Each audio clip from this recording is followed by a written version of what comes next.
Hello students, let's continue with the practice book, Unit 1, Articles.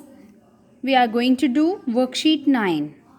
Read these sentences taken from C1 of the unit, People at Work in the main course book. Main course book means आपके literature book. आपके literature book में ये एक chapter था ना, मुनीसामी sweet seller था और उसका छोटा सा बेबी था जो उससे स्वीट मांगता था, बट मुनीसामी उसको स्वीट नहीं देता था। तो इस चैप्टर में से ये कुछ सेंटेंसेस लिए हैं। See these sentences. Papa, a sweet for me, the little one would ask. तो ये डायलॉग है। छोटा बच्चा क्या बोलता था? पापा, एक स्वीट, एक बर्फी मेरे लिए। You will only have a kick, would come the angry voice of the father. और उसके पापा उसको कहते थे, तुम्हें एक लात मारूंगा, एक किक मारूंगा। उसके पापा बहुत ही ज़्यादा स्ट्रिक्ट बिहेवियर वाले थे और जो उनकी मिठाइयाँ बेचने के लिए होती थी वो अपने बेबी को भी नहीं देते थे खाने के लिए। How you shout at a little child, what does he know, his wife would protest. और उसकी वाइफ कहती थी कि एक छोटे बच्चे पर कैसे चिल्लाते हो, उसे क्या पता है। तो ये आपके डिफरेंट टाइप के सेंटेंसेस हैं। ओके, आपने पढ़े हैं सेंटेंसेस, पहले भी आप वीडियोस देख चुके हो सेंटेंसेस। एक्सक्लामेटरी सेंटेंस है, एक्सक्लामेशन मार्क वाला। ओके, और उसके बाद आपका ये सिंपल सेंटेंस है, स्टेटमेंट कह सकते हो आप इसको, या एफर्मेटिव सेंटेंस। और उसके बाद how you shout at a child, exclamatory sentence. What does he know, ये आपका interrogative sentence. Now come to the next point. Do you notice the use of inverted commas. Inverted commas के अंदर आपका sentence है, यहाँ से लेके और यहाँ तक जो बात कही गई है ये इन्वर्टेड कॉमाज में। इन्वर्टेड कॉमाज यहाँ ये शुरू होता है और बीच में बात लिखी होती है। ओके, और लास्ट में ये इन्वर्टेड कॉमा बंद होता है। ओके, तो ये आपके सारे सेंटेंसेस इन्वर्टेड कॉमाज के अंदर हैं। ये किसी के बोले हुए डायलॉग्स होते हैं। Inverted commas are used to enclose the words spoken by someone. किसी के बोले हुए वर्ड्स को एनक्लोज करना इन्वर्टेड कॉमाज के बीच में रखा जाता है। Now come to the next point. Rewrite the following sentences using commas, full stops, question marks and inverted commas wherever necessary. आपने इन sentences में full stop, commas, question mark ये सब यूज़ करना है जहाँ ज़रूरत है। Number 1, you should go to bed now, the matron said. Matron होता है जो caretaker होता है किसी हॉस्टल में। Okay, you should go to bed now, the matron said. तो किसने कहा? मैट्रन ने। The matron said. ओके, और क्या कहा मैट्रन ने? कि तुम्हें अब सो जाना चाहिए। You should go to bed now. तो ये आपका इन्वर्टेड कॉमाज में यहाँ से आएगा, you should go to bed now, inverted commas closed. यहाँ पर आप कॉमा लगाओगे। ये बात किसने कही? द मैट्रन सेड, और लास्ट में फुल स्टॉप लगाओगे। ओके, तो आप यहाँ पे लिखोगे inverted comma begin, you should go to bed now, inverted comma closed, comma the matron said, और लास्ट में full stop. See the second one. There lives a beautiful white cat in this house, whispered Andy. Whispered means धीरे से कहा। किसने कहा? Andy ने। क्या कहा? कि इस घर में एक ब्यूटीफुल वाइट कैट रहती है। तो इन्वर्टेड कॉमास कहाँ से शुरू करेंगे? Yes, in the beginning of the sentence, there से शुरू करेंगे। Inverted comma begin, there lives a beautiful white cat in this house. यहाँ तक आप सेंटेंस सेम लिखोगे। इन्वर्टेड कॉमा क्लोज, यहाँ तक बात खत्म हो गई, कॉमा और विस्पर्ड एंडी, और लास्ट में आप लगाएंगे full stop. Okay, in this house पे inverted comma closed and comma. Number 3, are you practising for the match next week? Asked Raghu's mother. किसने पूछा? Asked Raghu's mother. रघु की मदर ने. और क्या पूछा? Are you practising for the match next week? तो ये आपका क्वेश्चन है, हेल्पिंग वर्ब से शुरू हुआ है. डायलॉग ये है, are you practising for the match next week. यहाँ तक है आपका. और ये क्वेश्चन है तो यहाँ पे क्वेश्चन मार्क आना चाहिए, फिर इन्वर्टेड कॉमा आपका क्लोज होना चाहिए. आस्क्ड रघुज मदर लास्ट में फुल स्टॉप होना चाहिए. जब सेंटेंस के बीच में कॉमा या क्वेश्चन मार्क आता है तो नेक्स्ट वर्ड आपका स्मॉल ही रहता है. अगर नया सेंटेंस है तो कैपिटल लेटर आएगा क्वेश्चन मार्क के बाद. लेकिन यही बात रघु की मदर ने पूछी तो यहाँ पर ए स्मॉल ही रहेगा. Inverted commas begin. Are you practising for the match next week? Question mark, inverted comma closed, asked Raghu's mother और लास्ट में full stop. Number 4. Who has put so many frogs in my room? said Mrs. Wells. किसने कहा? Mrs Wells ने. Mrs Wells said. ये आपका part है, किसने कहा. और क्या कहा, क्या पूछा? Who has put so many frogs in my room? यहाँ से इन्वर्टेड कॉमा शुरू होगा. मेरे रूम में इतने सारे फ्रॉग्स किसने छोड़े? यहाँ पे आप लगाएंगे question mark, inverted comma closed, said Mrs. Well last में फुल स्टॉप. क्वेश्चन मार्क पहले आएगा, इन्वर्टेड कॉमा क्लोज बाद में आएगा. Okay.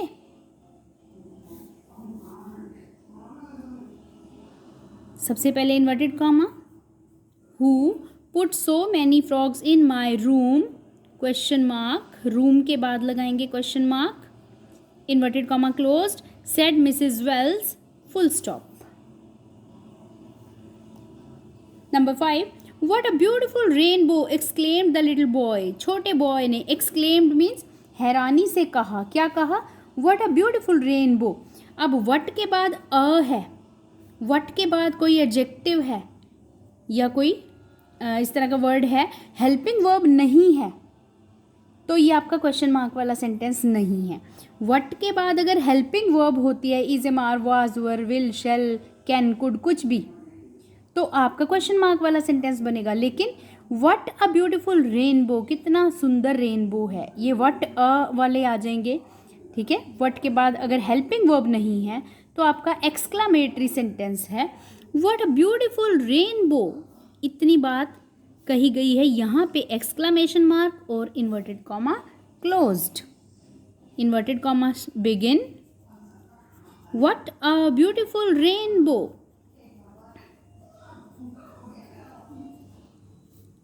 Question, exclamation mark, inverted comma closed, exclaimed the little boy, full stop.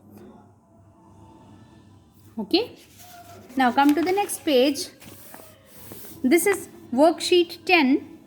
Read the poem given below. Put in the missing inverted commas.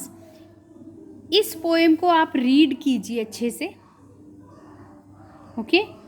और इसमें कहीं inverted commas missing है, कहीं पे ऐसा है जहाँ इन्वर्टेड कॉमास नहीं लगे हुए, जो किसी के डायलॉग हैं और इन्वर्टेड कॉमास में नहीं रखे गए हैं, तो उनको आपने इन्वर्टेड कॉमास में डालना है. कितना पार्ट आएगा इन्वर्टेड कॉमास में वो आपने खुद ट्राई करना है इस पोएम का. Okay. Now come to the do it yourself part. Fill in the blanks by writing the appropriate article in each space provided. Write cross wherever it is not required. Two have been done for you as examples. जहाँ पर required है वहाँ articles, कौन से articles? a, an या the लगाने हैं, और जहाँ पे required नहीं है वहाँ पे ये symbol लगाना है कि यहाँ पर article नहीं लगेगा. See this.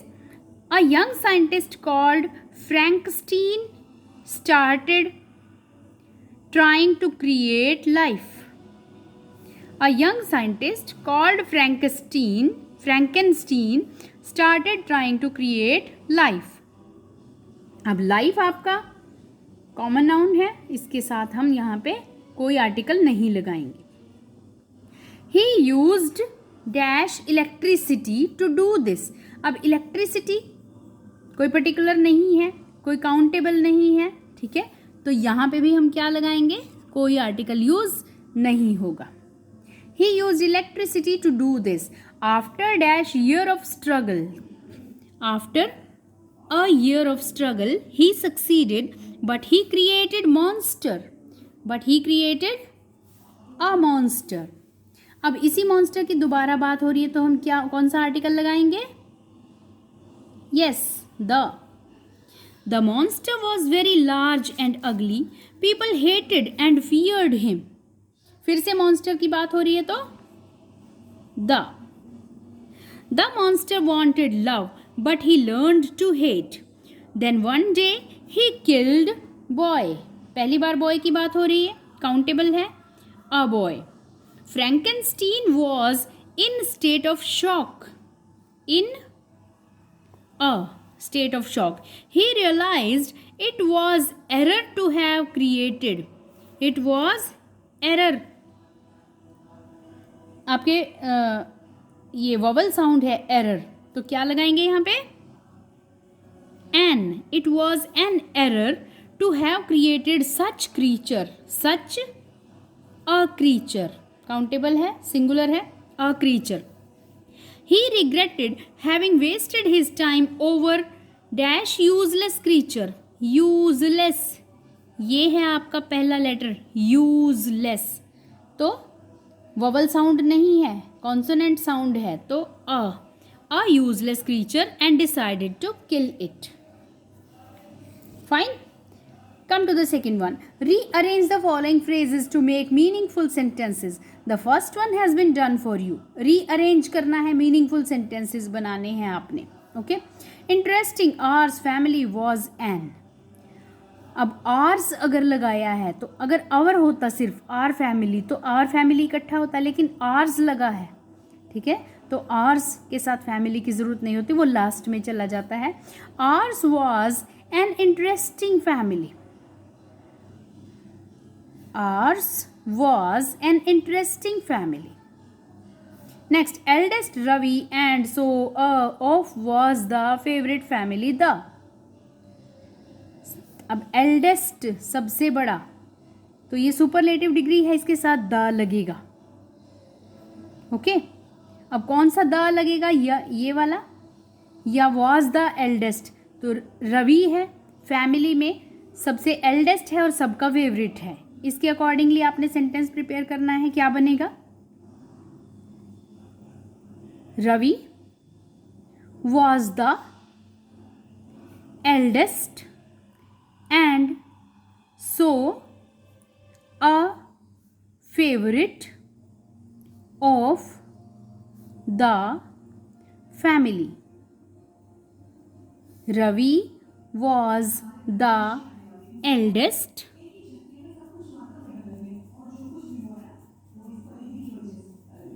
and so a favorite of the family. Next one, आपको ये काउंट कर लेने चाहिए कि कितने लेटर्स इसमें गिवन थे और आपने कितने लिखे हैं. 1 2 3 4 5 6 7 8 9 10 11. 1 2 3 4 5 6 7 8 9 10 11 पूरे होने चाहिए ताकि कोई भी वर्ड आपका मिसिंग ना रहे. Next one, years than him Nina a 6 and younger half was. Nina younger उससे छोटी है, कितने? 6 भी है और हाफ भी है. ईयर्स कितने? Okay. Nina was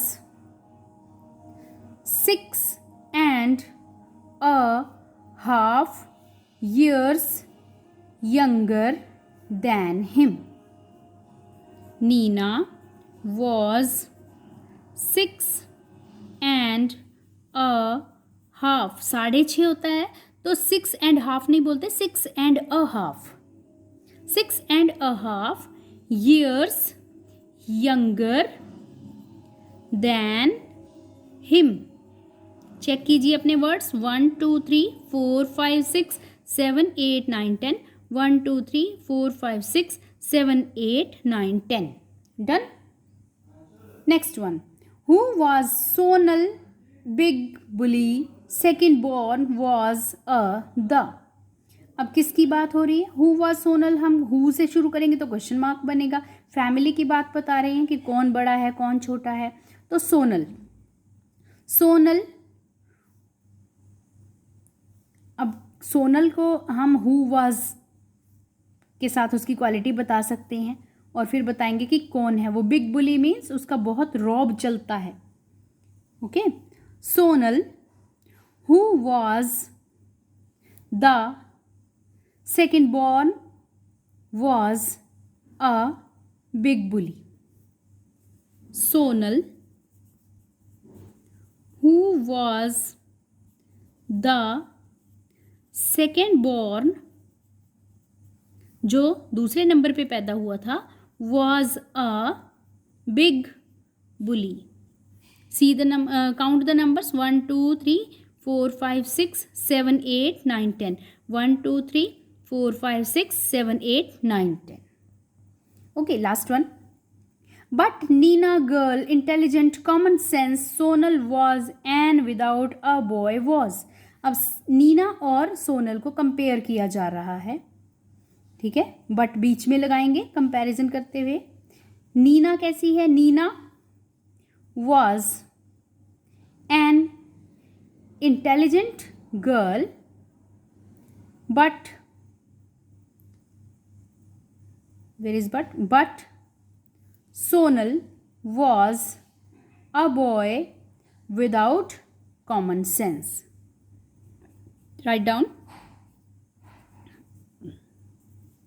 Nina was an intelligent girl, but Sonal was a boy without common sense. Count the number 1 2 3 4 5 6 7 8 9 10 11 12 13.